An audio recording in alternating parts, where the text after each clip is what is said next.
Class अब हमारा जो नेक्स्ट टॉपिक है वो है ट्रांसपोर्ट ऑफ गैसेस। इसमें हम सीखेंगे कि किस तरह से गैसेस ट्रैवल करती हैं हमारी बॉडी में। सबसे पहले हमने इनहेल किया यानी ऑक्सीजन को अंदर लिया। नाउ ऑक्सीजन हमारा बाइंड हो जाएगा रेड ब्लड सेल से और पूरी बॉडी में होगा ट्रांसपोर्ट।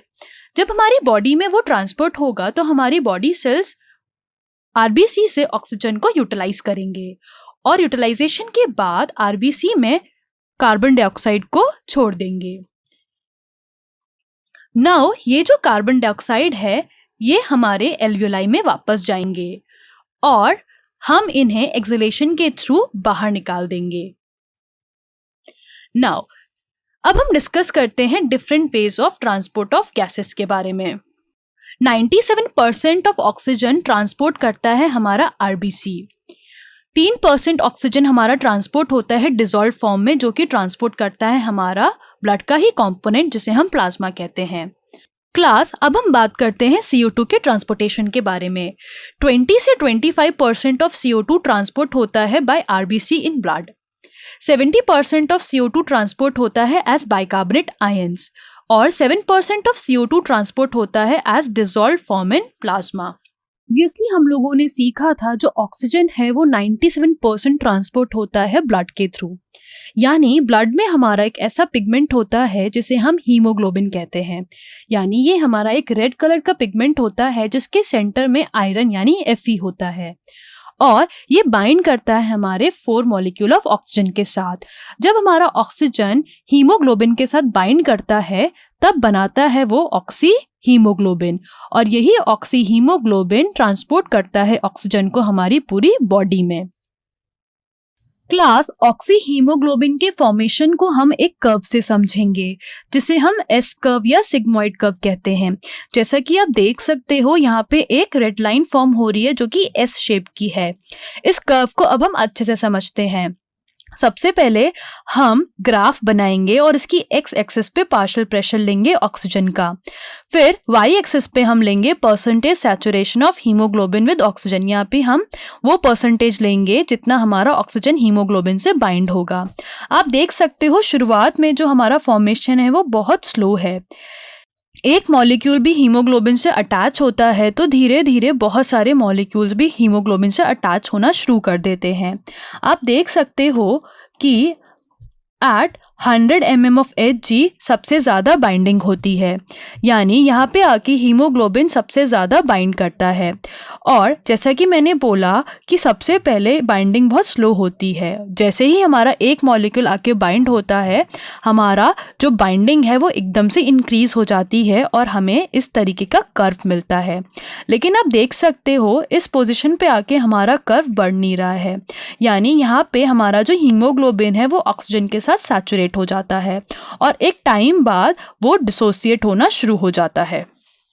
क्लास अभी हमने सीखा था ऑक्सीजन डिसोसिएशन कर्व के बारे में। ये ऑक्सीजन डिसोसिएशन कर्व हमें बहुत सारे फैक्टर्स के इफेक्ट को स्टडी करने में हेल्प करता है, जैसे कि CO2 का इंक्रीजिंग कंसंट्रेशन, बढ़ता हुआ टेम्परेचर या pH का लो कंसंट्रेशन। अगर हम एल्वियोलाई की बात करें तो एल्वियोलाई में ऑक्सीजन का पार्शियल प्रेशर ज्यादा होता है और CO2 का पार्शियल प्रेशर कम होता है। इसके अलावा एल्वियोलाई में हाइड्रोजन आयन की कॉन्सेंट्रेशन भी कम होती है जिसकी वजह से pH भी कम होता है और टेम्परेचर भी कम होता है। तो ये सारे फैक्टर्स फेवर करते हैं हीमोग्लोबिन की बाइंडिंग एफिशिएंसी विद ऑक्सीजन के साथ। अगर हम मसल्स या टिश्यू की बात करें तो मसल्स या टिश्यू में ऑक्सीजन का पार्शियल प्रेशर कम होता है, CO2 का पार्शियल प्रेशर ज़्यादा होता है, हाइड्रोजन आयन की कॉन्सेंट्रेशन ज़्यादा होती है और टेम्परेचर भी ज़्यादा होता है। यानी ये सारी कंडीशन अनफेवरेबल होती हैं हीमोग्लोबिन की बाइंडिंग ऑक्सीजन के लिए। यानी इस कंडीशन पे आके हमारा जो हीमोग्लोबिन है वो ऑक्सीजन से डिसोसिएट करने लगता है। क्लास अब हम बात करते हैं ट्रांसपोर्टेशन ऑफ कार्बन डाइऑक्साइड के बारे में। जिस तरह से ऑक्सीजन कंबाइन होता है हीमोग्लोबिन से उसी तरह से CO2 भी कंबाइन होता है हीमोग्लोबिन से और बनाता है कार्ब अमीनो हीमोग्लोबिन। क्लास अभी हमने सीखा था CO2 भी हीमोग्लोबिन के साथ एसोसिएट होकर कार्ब अमीनो हीमोग्लोबिन बनाता है। क्योंकि हमें पता है कि tissue cells continuously oxygen use करते हैं और CO2 को बाहर निकालते हैं। नाउ ये CO2 ब्लड में प्रेजेंट वाटर के साथ कंबाइन होगी और in the presence of carbonic anhydrates जो कि एक RBC में प्रेजेंट एंजाइम होता है उसके साथ मिलके बाइकार्बोनेट बनाएगी। ये बाइकार्बोनेट वापस से डिसोसिएट हो जाता है again with the presence of carbonic anhydrates और टूट जाता है हमारा बाइकार्बोनेट आयंस और हाइड्रोजन आयंस में। अब हमारा जो CO2 है इस बाइकार्बोनेट आयंस के थ्रू ब्लड में ट्रांसपोर्ट होता है और ऑक्सीजन के साथ डिफ्यूज होता है एल्वियोलाई में और लंग्स के थ्रू बाहर निकल जाता है। क्लास, अब हम कुछ फैक्ट्स के बारे में पढ़ते हैं। हमारा पहला फैक्ट है कि 100 ml of oxygenated blood deliver करता है 5 ml of oxygen to the tissues को। हमारा दूसरा फैक्ट है कि 100 ml of deoxygenated blood deliver करता है approximately 4 ml of CO2 to the alveoli को। नाउ क्लास, अब हम एक कॉन्सेप्ट टेस्ट करेंगे। कॉन्सेप्ट टेस्ट का रूल ये है, क्वेश्चंस पढ़ेंगे, ऑप्शंस पढ़ेंगे और आपको जो लगता है सही ऑप्शन आप उसको अपनी नोटबुक में नोट डाउन कर लेना। So ready for a challenge.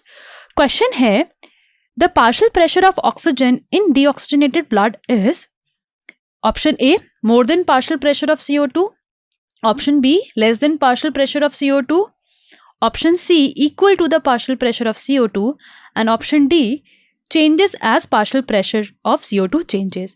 यहाँ पे हम वीडियो को थोड़ी देर पॉज करेंगे ताकि आप क्वेश्चन एंड ऑप्शंस ढंग से पढ़ सकें।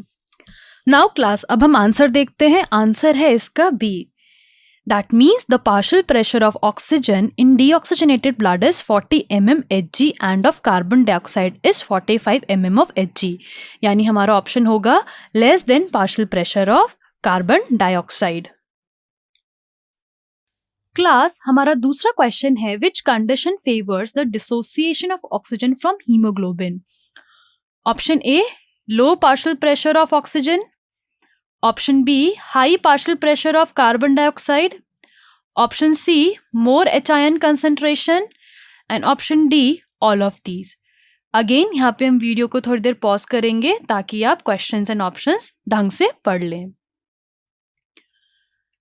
Let's see the answer. Answer है हमारा डी ऑल ऑफ दीज, यानी low partial pressure of oxygen, high partial pressure of carbon dioxide and more H ion concentration, high temperature favors the dissociation of oxygen with hemoglobin.